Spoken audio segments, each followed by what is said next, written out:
नमस्कार मंडळी, तुमच्या सगळ्यांचं स्वागत आहे कुक विथ दीदी चॅनलमध्ये. तर आज आपण बघणार आहेत की मासवडीची रेसिपी. त्याच्यासाठी आपल्याला लागणार आहे लसूण, कांदा उभा चिरून घ्यायचा आहे आपल्याला. हिरव्या मिरच्या लागतील आपल्याला 4. त्याची देठं काढून हिरव्या मिरच्या स्वच्छ धुवून घ्यायच्या आहेत. अर्धी वाटी खोबरं घ्यायचं आहे. खोबरं किसून घ्यायचं आहे आपल्याला खिसणीवरती.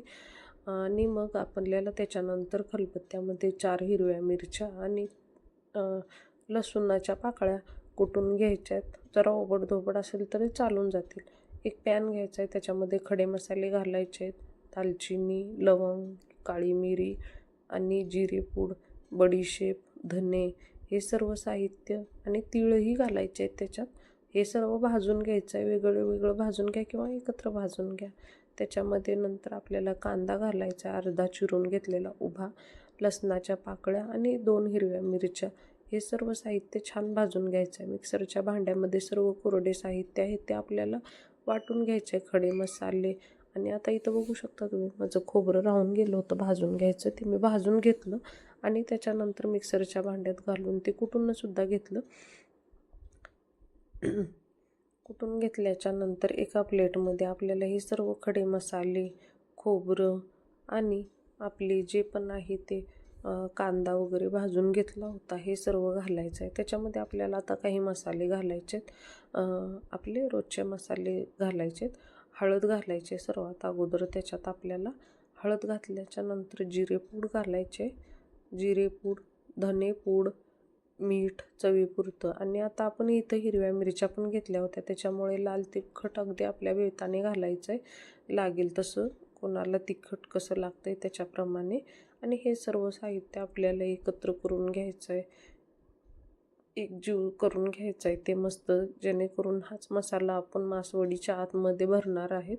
त्याच्यानंतर एका पॅनमध्ये तेल गरम करत ठेवायचं आहे. तेल तापल्याच्या नंतर आपण जे ओबडधोबड वाटून घेतली होती हिरवी मिरची आणि लसूण, हे सर्व भाजून घ्यायचं आहे.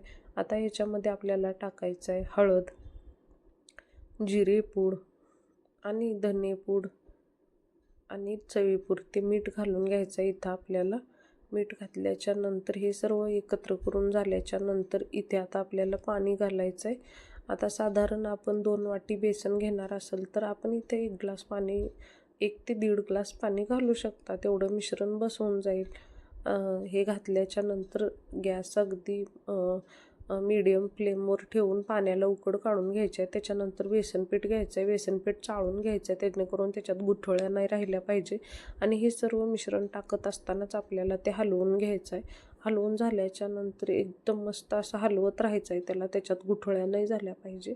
आणि ते एकदम घट्टसर झालं की एका कॅरीबॅग घ्यायची आपल्याला. त्या कॅरीबॅगवरती थोडंसं तेल टाकायचं आहे. इथं तुम्ही ओला कपडासुद्धा वापरू शकता. मस्त एखादा रुमाल वगैरे घेऊन पाण्यातून काढून घ्यायचं आहे. त्याच्यानंतर हे मिश्रण सर्व ह्याच्यावरती काढून घ्यायचं आहे. काढून घेतल्याच्या नंतर त्याला छान असं एकत्र करायचं आहे, एकजीव करून घ्यायचं आहे. त्याच्यानंतर इथं आपण थंड पाण्याचा हात वगैरे घेऊन ह्या पिठांना थोपटायचं आहे. थोपटून त्याची अशी एकदम पातळ पारी तयार करायची आहे एकदम. ती केल्याच्या नंतर इथं आपण जे मिश्रण बनवलं होतं, सारण मासवडीच्या आतलं, ते सर्व हांतरून घ्यायचं आहे. आणि ह्याच्यावरती थोडीशी कोथिंबीर आणि खोबरं टाकायचं आहे, जेणेकरून ते खाताना एकदम छान लागलं पाहिजे. आणि ह्याच्यानंतर हे टाकून झाल्याच्या नंतर आपल्याला मासवडीला एकदम असा शेप द्यायचा आहे, एकावर एक एकावर एक. आणि त्याच्यानंतर आपली मासवडी कट करून घ्यायची आहे. कट करून घेतल्याच्या नंतर तुम्ही पाहू शकता इथं आता मासवडीच्या वरची लेअर किती छान झालेली आहे. बेसन एकदम आपण मस्त हे केल्यामुळं त्याच्यावरती थोडं गार्निशिंगसाठी आपल्याला कोथिंबीर आणि हे घालून घ्यायचं आहे. हे बघा, ही अशी तुम्ही ही लेअर तयार करू शकता एकदम. इथं बघू शकता तुम्ही मी कशा पद्धतीने बनवलेलं आहे ते.